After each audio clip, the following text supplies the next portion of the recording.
सोचो क्या होता अगर आयरन मैन एक निंजा होता तो अब तक की हमने उसकी जितनी भी फाइट स्टाइल्स देखी है वो सारी की सारी चेंज हो जाती। वो हर जगह स्वॉर्ड से लड़ रहा होता लेकिन उसका सूट भी उसके साथ में होता। और कुछ ऐसी ही चीज, कुछ ऐसी फाइटिंग टेक्निक हमने देखी है निंजा कामुई एनीमे में। निंजा कामुई एनीमे जनवरी 2024 में ही रिलीज हुआ है। इसके 11 एपिसोड्स आए हैं और ये किसी मांगा पर बेस्ड नहीं है। और सच कहूं तो मुझे ये एनीमे इंप्रेसिव लगा। इसमें काफी सारी नई चीजें थी। ये एनीमे सीरियस इंटेंशन के साथ में बनाया हुआ है। तो डिस्कस करते हैं कि क्यों ये एनीमे आप लोगों को देखना चाहिए। तो निंजा कामुई एनीमे रेवेंज की क्लासिक कहानी में एक मॉडर्न ट्विस्ट लेकर आता है। इस सीरीज का जो लीड कैरेक्टर है जो जिसका नाम है, वो आपका टिपिकल शोनेन एनीमे कैरेक्टर नहीं है। ये बहुत ही ज्यादा डार्क और कॉम्प्लेक्स कैरेक्टर है जिसको आप भी क्वेश्चन करोगे। उसका पास्ट जो है वो बहुत ही अजीब था और उसका प्रेजेंट जो है वो उससे भी ज्यादा अजीब चल रहा है। वो बहुत सारी ऐसी चीजें करता है जिसपे आप उसकी मॉरलिटी को जज करोगे। लोगों को मारना, पीटना, खून निकालना, सारे काम उसने किए हैं। और इस कैरेक्टर की ये जो कॉम्प्लेक्सिटी है ना, ये बहुत ज्यादा यूनिक है और इसमें डेप्थ डालती है स्टोरी के अंदर। अब देखो, हम इसे शोनेन एनीमे तो नहीं कह सकते, लेकिन ये एक एक्शन अडल्ट एनीमे है। इसके अंदर भरपूर एक्शन है, वो भी टॉप नॉच। पहले एपिसोड के पहले सीन से लेकर लास्ट एपिसोड के लास्ट सीन तक एक्शन कोरियोग्राफी तो कमाल की है। लेकिन मैं ये कहूंगा कि शुरू में जो एक्शन हो रहा था इस सीरीज के फर्स्ट हाफ में,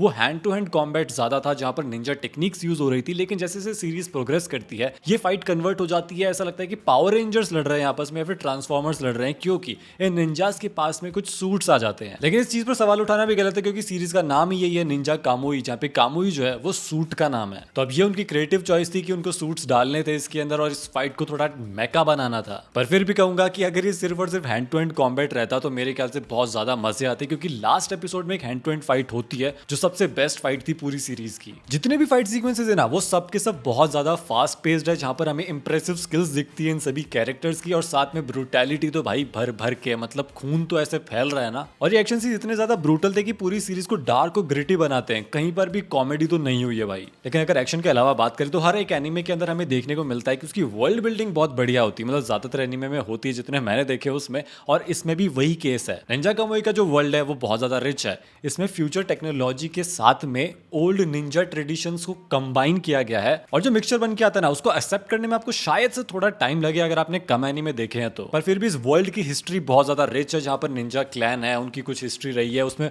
पॉलिटिक्स भी है, एजेंडाज भी है, और आगे एक्सप्लोर करने को बहुत कुछ है। और साथ ही में एक ऑर्गेनाइजेशन ऐसी है जो फ्यूचर टेक्नोलॉजी पे काम कर रही है, जिनकी टेक्नोलॉजी आज की दुनिया से तो बहुत ज्यादा एडवांस है। और यही टेक्नोलॉजी मिक्स होती है निंजा टेक्निक्स के साथ में, और हमें जो फाइट देखने को मिलती है ना, फिर उनमें बहुत ज्यादा क्रिएटिविटी होती है। अब देखो, मैं जब भी एनीमे देखता हूं तो मैं इतना ज्यादा फोकस नहीं करता कि इसका एनिमेशन कैसा है, कैरेक्टर डिजाइन कैसा है, क्योंकि जब तक स्टोरी अच्छी चल रही है मेरे को कोई फर्क नहीं पड़ता। लेकिन फिर भी ऐसा लगता है कि हाँ, इसका एनिमेशन बढ़िया है, अच्छा कैरेक्टर डिजाइन है, जो कैरेक्टर्स है वो अच्छे से खिल कर आते हैं, जो बैकग्राउंड है वो भी बहुत बढ़िया था, डिटेलिंग अच्छी थी। बस यही चाहिए होता है एक एक्शन एनीमे के अंदर, हमें यही चाहिए होता है कि जितने भी फाइट सीक्वेंसेस हो वो हमें क्लियरली देखे, उनमें क्या हो रहा है वो समझ में आए। तो उसके लिए जो डिटेलिंग है वो टॉप नॉच होनी चाहिए, और वो इसमें है। और हाँ, एनिमेशन की बात चली रही तो ये भी बता दूं कि ये एनीमे हर तरह के सीन में अलग अलग तरह की एनिमेशन स्टाइल को यूज करता है। फाइटिंग में जो एनिमेशन स्टाइल है वो काफी बार चेंज होती हुई देखी मैंने। कहीं पर एफपीएस ज्यादा लग रहे थे मुझे, मे बी मैं गलत हो सकता हूँ, पर मैं होता नहीं हूँ कभी। और हाँ, मैंने आपको लीड कैरेक्टर के बारे में तो बता दिया क्योंकि कितना कॉम्प्लेक्स कैरेक्टर है, लेकिन इस सीरीज के सारे कैरेक्टर्स ही कॉम्प्लेक्स है। सबके कुछ ना कुछ एजेंडाज चल रहे हैं, सब में कुछ ना कुछ सीक्रेट है। और जैसे जैसे एपिसोड आगे बढ़ते रहते हैं ना, हर एक कैरेक्टर का सीक्रेट रिवील होता रहता है। ये सब कुछ प्लॉट ट्विस्ट की तरह काम करता है। मैं शर्त लगाकर कह सकता हूँ, आप गेस नहीं कर पाओगे कि कौन सा कैरेक्टर क्या चाहता है, और एंड तक भी नहीं पता चलेगा कुछ कैरेक्टर्स के बारे में। और मोस्ट ऑफ द कैरेक्टर्स जो है वो ग्रे है, मतलब कोई भी पूरा अच्छा या पूरा बुरा नहीं है। हाँ नहीं, कुछ कुछ लोग पूरे बुरे भी है, लेकिन एकदम प्योर तो कोई भी नहीं लगा मुझे सीरीज में। सबने कुछ ना कुछ गलतियां करी, कुछ पाप करे हैं जिनको वो भुगत भी रहे हैं। और ये जो भुगतने वाली चीज है ना, जिसे हम कहेंगे कि इमोशनल डेप्थ है इन सभी कैरेक्टर्स के अंदर। सबकी अपनी अपनी बैक स्टोरीज भी है। जो लीड 3 कैरेक्टर है मैं कहूंगा,